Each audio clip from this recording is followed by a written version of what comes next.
Xin chào các bạn, chào mừng các bạn đã quay trở lại với kênh của mình.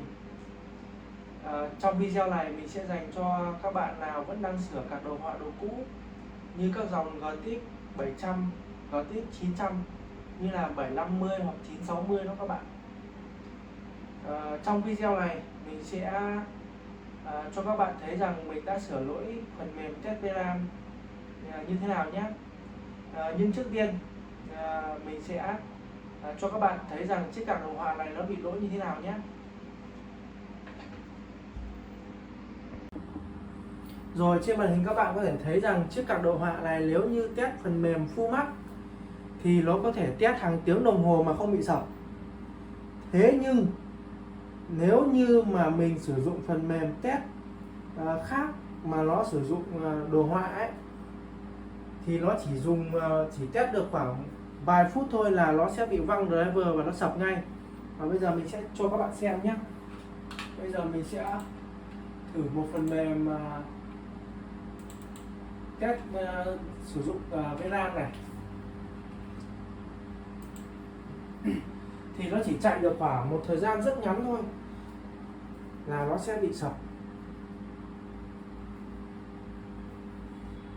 Khi mà test phần mềm Full Max mà nó chạy hàng tiếng đồng hồ thì có thể kết luận rằng phần GPU hay phần nguồn của GPU có thể đang là rất tốt.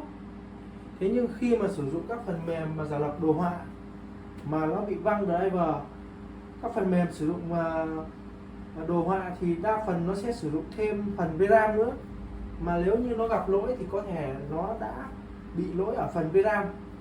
Các bạn có thể thấy rằng ở trên màn hình này nó đang loát. Cấu hình mà mình đang sử dụng đây là một cấu hình hết sức cơ bản thôi, cho nên nó sẽ loát rất chậm. Nhưng khi mà vào được bên trong ấy, thì nó chỉ chạy được một thời gian rất ngắn thôi là nó sẽ sập.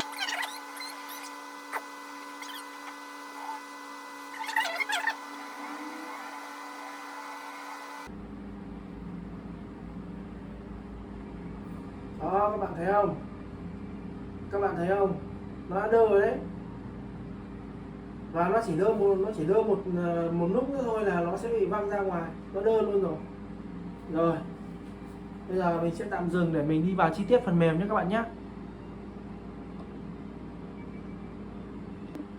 Rồi, chúng ta quay trở lại tiếp tục nhé. Để vào được phần mềm test VRAM cho các card đồ họa cũ như dòng 750 hoặc 960, thậm chí là 1050 thì chúng ta sẽ sử dụng tùy chọn dưới cùng này. Sau đó chúng ta nhấn Enter. Chúng ta sẽ đợi một khoảng thời gian khoảng 30 giây để cho nó nét, để cho nó loát phần mềm. Rồi, thế bây giờ giao diện của nó sẽ hoàn toàn khác như ngày trước. Như ngày trước thì nó sẽ vào menu luôn, nhưng bây giờ trước khi vào menu thì nó sẽ loát tất cả các phiên bản phần mềm phù hợp với card đồ họa này nhất nhé các bạn nhé. Thì các bạn nhìn trên màn hình đây, các bạn có thể thấy rằng nó có 3 phiên bản phần mềm được hiện ra, được liệt kê ra đây. Từ 1 đến 3 các bạn có thể chọn bất kỳ phiên bản nào. Thế nhưng mình khuyên sử dụng phiên bản trên cùng nhé. Rồi mình sẽ chọn 1. Khi mà mình chọn 1 thì nó sẽ ra menu như thế này. Thì bài test đầu tiên với một chiếc card đồ họa dòng 700 và 900, chúng ta cứ test đầu tiên, chúng ta test phần mục 1 để nó chạy đã, để xem nó ra cái gì. Mục 1 này nó sẽ chạy một bài test mock, một bài test math và một bài test NVMT nhé các bạn nhé. Chúng ta hãy đợi một chút. Rồi sau khi test xong thì chúng ta có thể thấy rằng là nó đã test xong, đúng không? Chúng ta nhấn Enter để chúng ta đọc log của math này. Thì chúng ta sẽ thấy rằng là log của math đang test báo là không có lỗi gì cả. Rõ ràng nếu như chúng ta mà thấy log của math như này thì chúng ta kết luận rằng là hiện tại VRAM không bị lỗi, đúng không? Thế nhưng không, chiếc card đồ họa này nó đang bị lỗi VRAM mà. Vậy thì chúng ta sẽ cần phải làm sao để mà phát hiện được ra lỗi VRAM, thì chúng ta sẽ sử dụng test mod nâng cao các bạn nhé, hay người ta gọi là test mod ép sung ấy. Thì chúng ta sử dụng là tùy chọn 5A. Chúng ta nhấn 5A và Enter.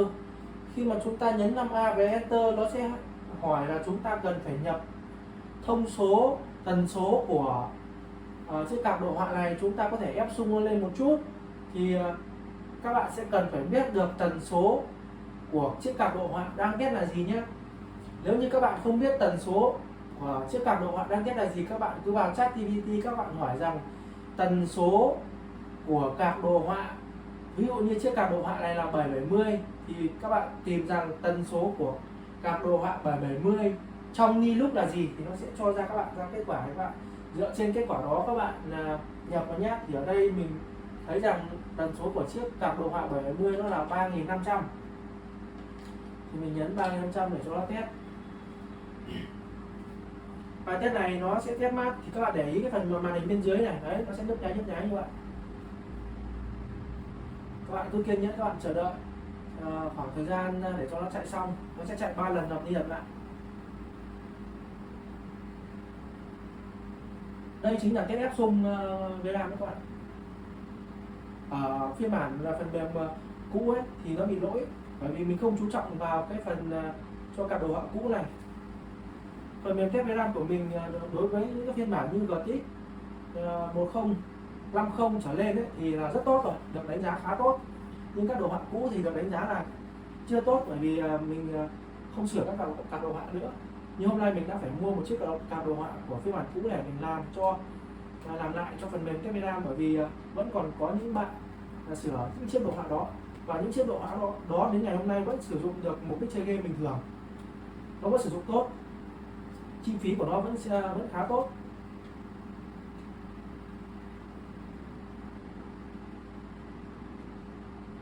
Mình thì không thích chơi game, cho nên là nếu như mà sử dụng chiếc card đồ họa dòng cũ này chỉ xem YouTube thôi, đánh Pikachu thôi, ổn, rất là ổn.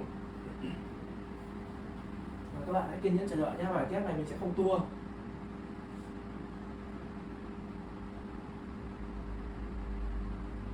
Khi mà test xem nó sẽ báo ra kết quả là gì, hy vọng là nó sẽ ra kết quả của VRAM bị lỗi.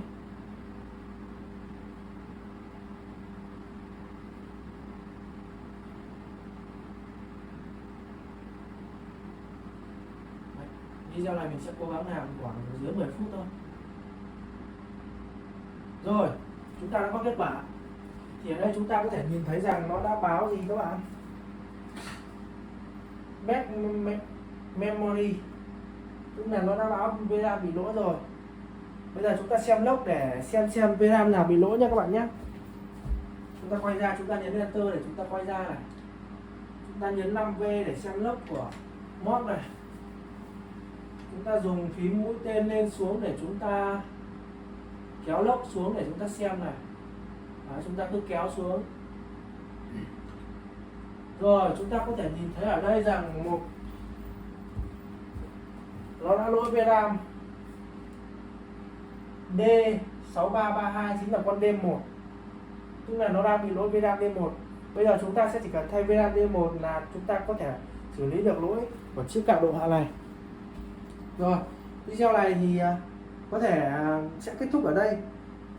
Các bạn mình sẽ nói qua về cách test luôn để cho các bạn có thể dễ hình dung này. Đầu tiên các bạn cứ sẽ test phần test 1 này. Đấy, sau khi test 1 nếu nó ra kết quả thì chúng ta hãy xem log để xem kết quả. Nếu như chúng ta nó không báo kết quả thì chúng ta sẽ test ép sung lên bằng các tùy chọn 5A, 5B, 5C và 5D. Nhưng thông thường sẽ sử dụng tùy chọn 5A và ép sung ở trong các tùy chọn 5A này là ra kết quả rồi. Cuối cùng thì cảm ơn các bạn đã xem video. Cảm ơn các bạn.